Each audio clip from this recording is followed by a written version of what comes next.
Vamos a continuar leyendo los conceptos elementales del materialismo histórico de Marta Harnecker. Estamos en el capítulo 6, Estructura ideológica. Introducción. En los capítulos anteriores hemos visto que la teoría marxista sostiene que en toda sociedad existen tres niveles: el nivel económico, el nivel jurídico-político y el nivel ideológico. Estos niveles están articulados entre sí de una manera compleja, siendo el nivel económico el que es determinante en última instancia. Si se emplea la metáfora arquitectural de Marx y Engels de edificio con un cimiento o infraestructura y una superestructura que se construye sobre ese cimiento, se puede decir que la ideología pertenece a la superestructura, pero la ideología no se limita a ser solamente una instancia de la superestructura. Ella se desliza también por las otras partes del edificio social. Es como el cemento que asegura la cohesión del edificio. La ideología cohesiona a los individuos en sus papeles, en sus funciones y en sus relaciones sociales. La ideología impregna todas las actividades del hombre, comprendiendo entre ellas la práctica económica y la práctica política. Está presente en sus actitudes frente a las obligaciones de la producción, en la idea que se hacen los trabajadores del mecanismo de la producción. Está presente en las actitudes y en los juicios políticos, en el cinismo, en la honestidad, la resignación y la rebelión. Gobierna los comportamientos familiares de los individuos y sus relaciones con los otros hombres y con la naturaleza. Está presente en sus juicios acerca del sentido de la vida, etc. La ideología está a tal punto presente en todos los actos y los gestos de los individuos que llega a ser indiscernible de su experiencia vivida, y por ello, todo análisis inmediato de lo vivido está profundamente marcado por la acción de la ideología. Cuando se piensa estar frente a una percepción oscura y desnuda de la realidad o a una práctica pura, lo que ocurre, en verdad, es que se está frente a una percepción o a una práctica impura, marcada por la estructura invisible de la ideología. Como no se percibe su acción, se tiende a tomar la percepción de las cosas y del mundo por percepciones de las cosas mismas, sin darse cuenta de que esta percepción no se da bajo la acción deformada de la ideología. El contenido del nivel ideológico. El nivel ideológico es, por lo tanto, una realidad objetiva indispensable a la existencia de toda sociedad, aun de la sociedad comunista. ¿Cuál es el contenido de este nivel? Está formado por dos tipos de sistemas: los sistemas de las ideas presentaciones sociales, las ideologías en el sentido restringido, y los sistemas de actitudes comportamientos sociales, las costumbres. Los sistemas de idea representaciones sociales abarcan las ideas políticas, jurídicas, morales, religiosas, estéticas y filosóficas de los hombres de una sociedad determinada. Estas ideas se dan bajo la forma de diversas representaciones del mundo y del papel del hombre dentro de él. Las ideologías no son representaciones objetivas científicas del mundo, sino representaciones llenas de elementos imaginarios. Más que describir una realidad, expresan deseos, esperanzas, nostalgias. Las ideologías pueden contener elementos del conocimiento, pero en ellas predominan los elementos que tienen una función de adaptación a la realidad.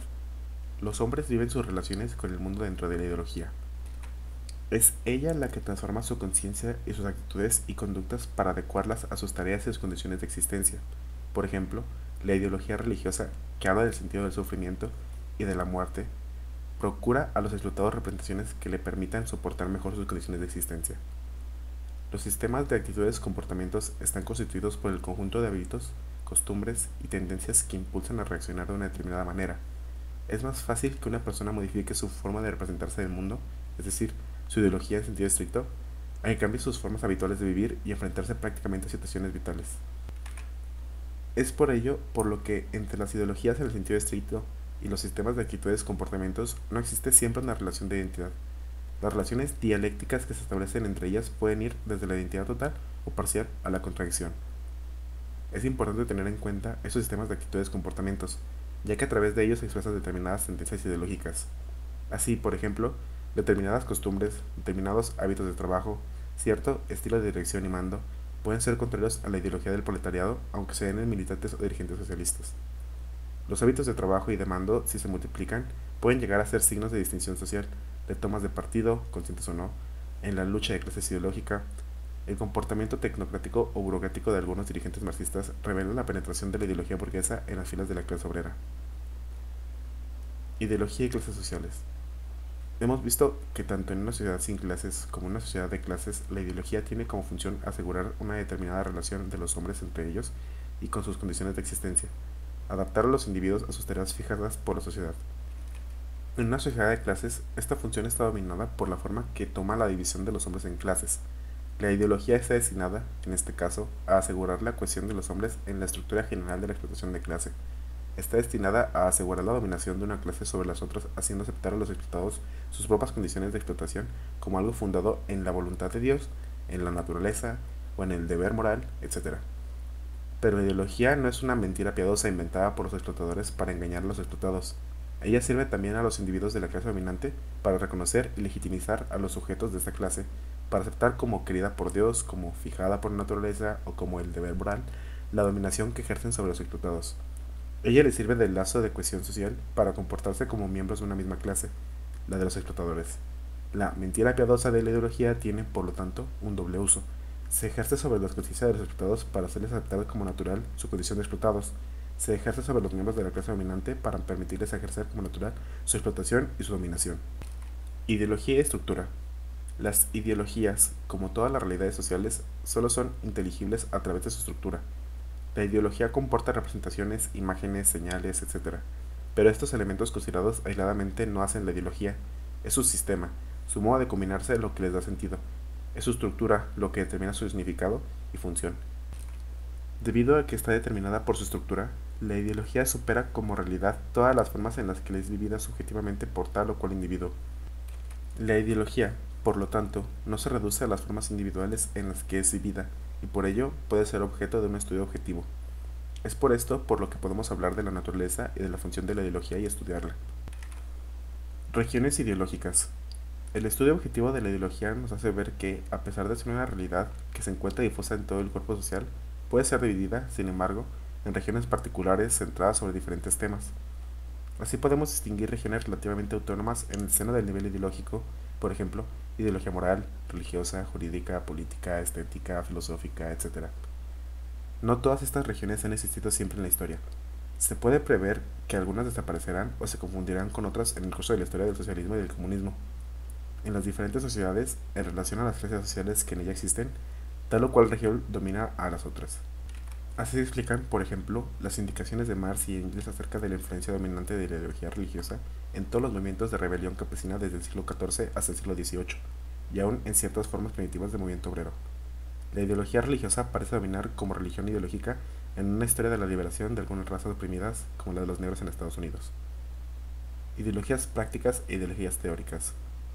En cada una de las regiones anteriormente señaladas, la ideología puede existir bajo dos formas: forma más o menos difusa, más o menos irreflexiva, o ideologías prácticas, y forma más o menos consciente, reflexiva, sistematizada, o ideologías teóricas.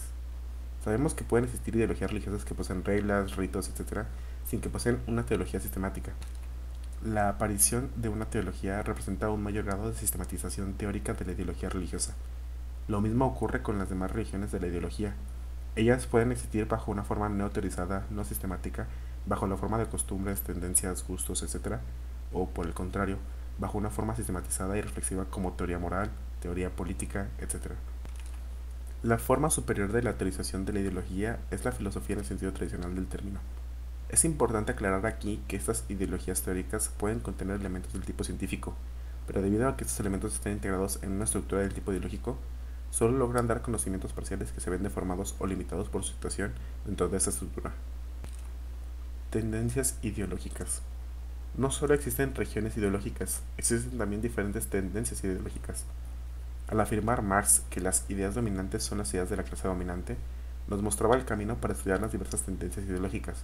Así como hay clases dominantes y clases dominadas, existen tendencias ideológicas dominantes y tendencias ideológicas dominadas. Por lo tanto, en el interior del nivel ideológico en general, podemos observar la existencia de diferentes tendencias ideológicas que expresan las representaciones de las diferentes clases sociales: ideología burguesa, ideología pequeño burguesa, ideología proletaria. Pero no se debe perder de vista que en las sociedades capitalistas, las ideologías pequeño burguesas y proletarias son ideologías subordinadas y que siempre triunfan sobre ellas, aun en la protesta de los explotados, las ideologías de la clase dominante. Esta verdad científica es de primordial importancia para comprender la historia del movimiento obrero y la práctica de los comunistas. ¿Qué quiere decir Marx cuando afirma que la ideología de la clase burguesa domina las otras ideologías y, en particular, la ideología proletaria?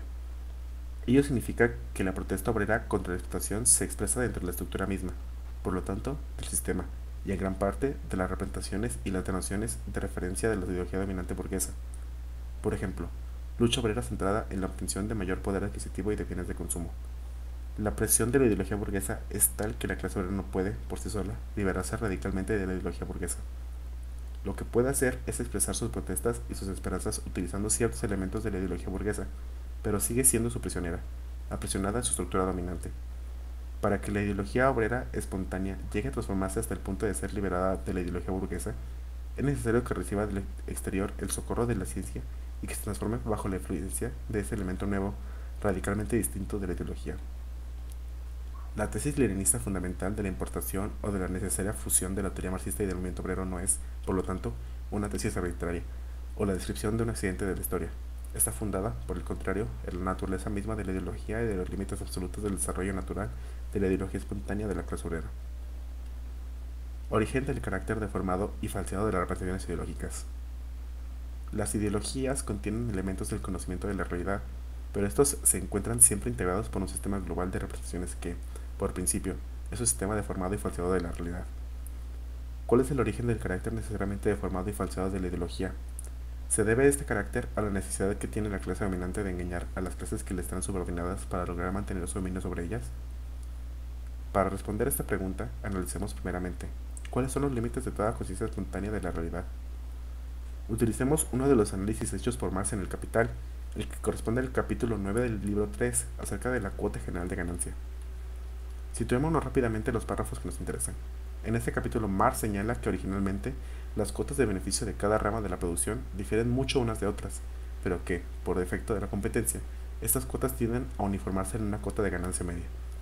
Los precios de producción en el sistema capitalista de producción se establecen agregando al costo de la producción de las mercancías un porcentaje de la ganancia calculando sobre la base de la cuota de ganancia media.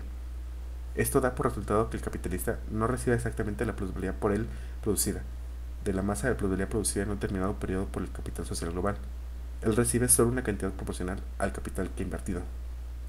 Esto es lo que, en resumen, dice Marx en el siguiente texto.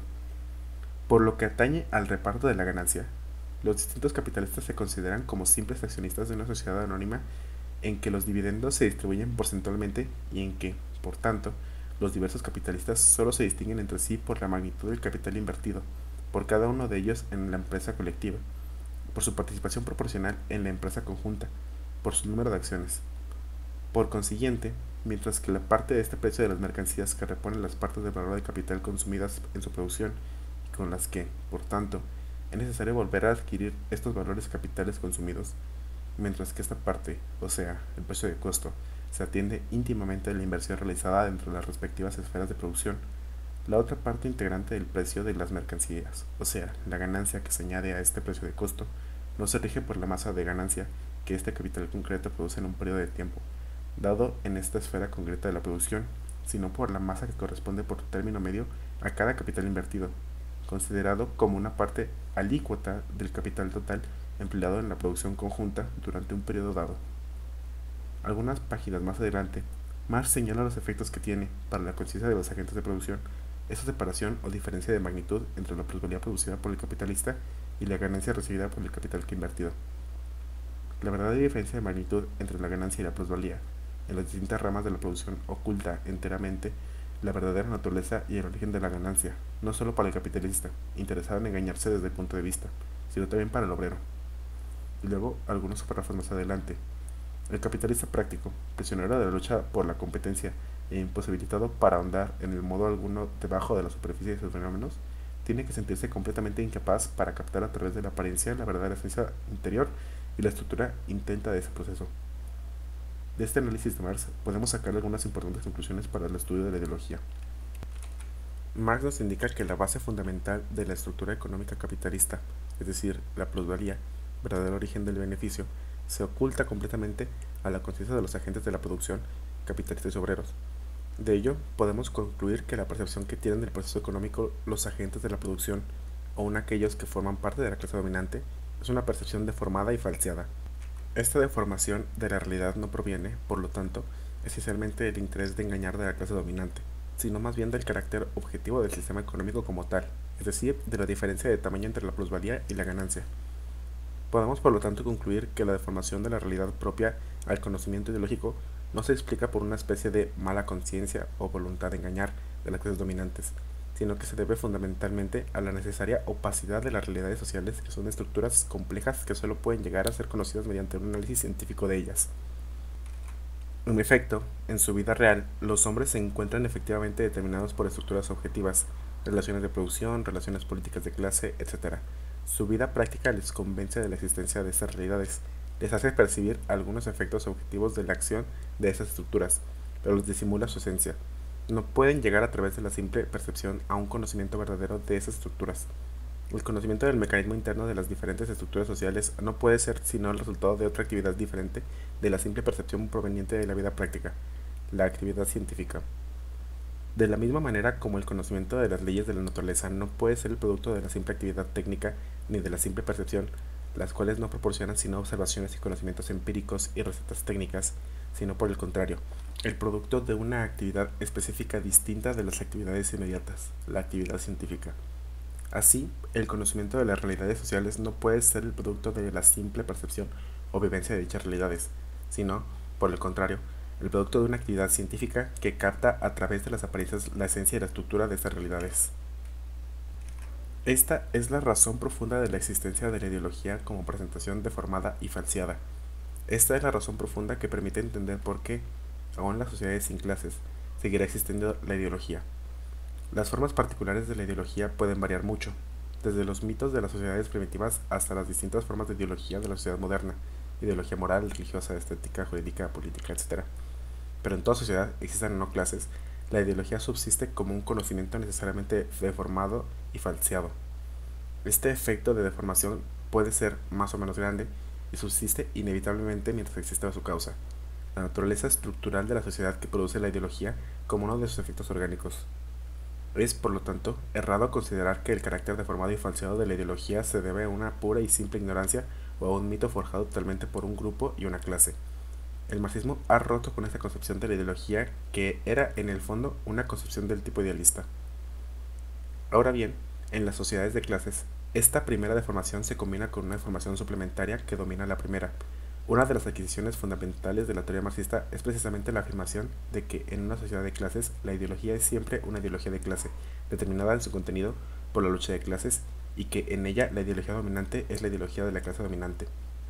Sin embargo, si se considera en forma aislada esta verdad, se corre el peligro de caer en una concepción errada acerca de la naturaleza de la ideología. Se corre el peligro de pensar que la ideología no es sino el instrumento utilizado por una clase para explotar a las otras clases. Se corre el riesgo de pensar que la representación ideológica es una mentira útil fabricada por los miembros de la clase dominante para someter a su dominio a las clases que le están subordinadas, como si los miembros de la clase dominante poseyeran la verdad y pudieran escapar a los efectos de la deformación producidos por toda ideología. Ahora bien, afirmar esto no es negar que las clases dominantes puedan utilizar en forma consciente esos efectos de deformación para fortalecer sus posiciones de dominación. No cabe duda de que la deformación de la ideología se encuentra dominada en una sociedad de clases, por los efectos específicos de la división de clases, del papel que desempeñan estas clases en la estructura social, etc. Pero este hecho no cambia en nada el principio general que explica, en último término, la deformación necesaria de toda representación ideológica por el carácter estructuras de toda la sociedad. Estructura ideológica y determinación económica.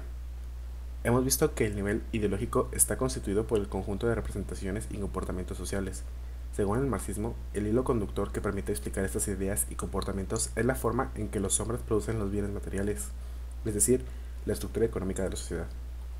No son, por lo tanto, las ideas las que determinan el comportamiento de los hombres, sino que la forma en que los hombres participan en la producción de bienes materiales lo que determina sus pensamientos y acciones. Pero afirmar que la economía determina las ideas de los hombres implica reducir el nivel ideológico a un simple reflejo del nivel económico. El marxismo no afirma que lo ideológico pueda reducirse simplemente a lo económico. Afirma, por el contrario, que el nivel ideológico tiene su contenido propio, sus propias leyes de funcionamiento y desarrollo.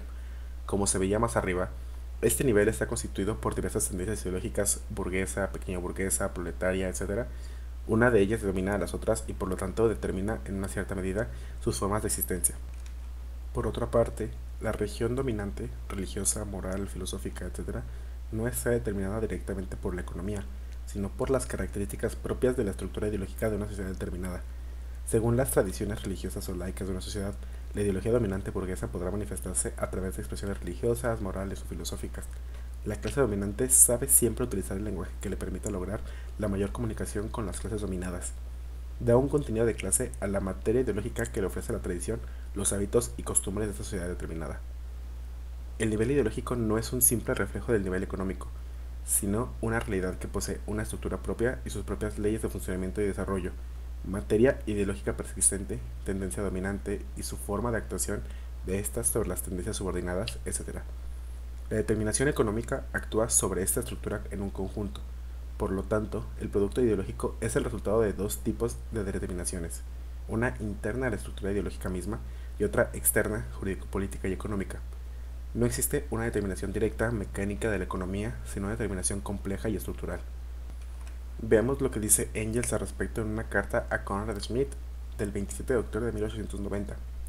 En lo que concierne a las regiones ideológicas, la religión, la filosofía, etc., están compuestas de un residuo que viene de la prehistoria y que es el periodo histórico ha encontrado delante de él y ha recogido. Es decir, cada nuevo periodo histórico, marcado por una nueva determinación económica, se encuentra frente a una materia legada por el periodo histórico anterior, y es sobre esta materia sobre lo que actúa la nueva determinación económica. Pero no solo se trata de una materia ideológica legada, se trata también, sobre todo, en el caso de las ideologías que han llegado a adquirir un grado elevado de sistematización, de todo un instrumental que permite desarrollar esta materia, bibliotecas, ficheros, trabajos de investigación, estructura educacional, etc. La pobreza o riqueza filosófica de un país, por ejemplo, no depende directamente de la pobreza o riqueza económica, sino de la pobreza o riqueza de la materia y el instrumental filosófico legado por el periodo anterior. Engels dice, acerca de este punto, que la carta ya citada, la economía no crea ella misma nada directamente, sino que determina el tipo de modificaciones y de desarrollo de la materia intelectual existente, y más aún, hace esto a menudo indirectamente, ya que son los reflejos políticos, jurídicos y morales los que ejercen una acción más directa sobre la filosofía. Si insistimos en la autonomía relativa de la estructura ideológica con respecto a las estructuras económicas, no es solo por el gusto de hacer precisiones teóricas, sino debido a las graves repercusiones políticas que tiene su olvido. Muchos críticos del marxismo pretenden negar la validez de esta teoría afirmando que Marx se equivocó con respecto a la clase obrera. En la medida en que el capitalismo se ha ido desarrollando, la clase obrera, en lugar de crecer y madurar en conciencia de clase, se ha ido burguesando y adaptando cada vez más al sistema. Si el marxismo sostuviera que la conciencia de clase o ideología es un simple reflejo de las condiciones económicas, podría, sin duda, afirmarse que Marx se equivocó, pero el marxismo sostiene algo muy diferente. Las condiciones económicas crean las condiciones materiales objetivas, concentraciones de grandes masas de trabajadores en los centros urbanos, la división técnica y organización del trabajo dentro de las fábricas, lo que crea entre los trabajadores hábitos de cooperación y disciplina, movilidad territorial de la mano de obra que les permite descubrir nuevos horizontes, etc., que sirven de base para la toma de conciencia de la clase del proletariado. Pero estas condiciones no provocan, no crean nada directamente, para que el proletariado descubra sus verdaderos intereses de clase, es decir, para que llegue a adquirir una conciencia de clase proletaria. Es necesario hacer intervenir factores extraeconómicos, es necesario poner en manos del proletariado la teoría marxista, único instrumento capaz de liberar la tendencia ideológica proletaria de las deformaciones reformistas y economicistas productos de la ideología burguesa dominante. Resumen. En este capítulo hemos estudiado la estructura ideológica. Hemos visto cuál es el lugar que ocupa dentro de la sociedad, qué relaciones existen entre ella y las clases sociales, cuál es el origen de la naturaleza necesariamente deformada y falsedad de las representaciones ideológicas, y por último, cómo actúa la determinación económica sobre la estructura ideológica. Hemos visto los siguientes conceptos de la teoría general del materialismo histórico: estructura ideológica, regiones ideológicas, tendencias ideológicas, ideologías prácticas, ideologías teóricas.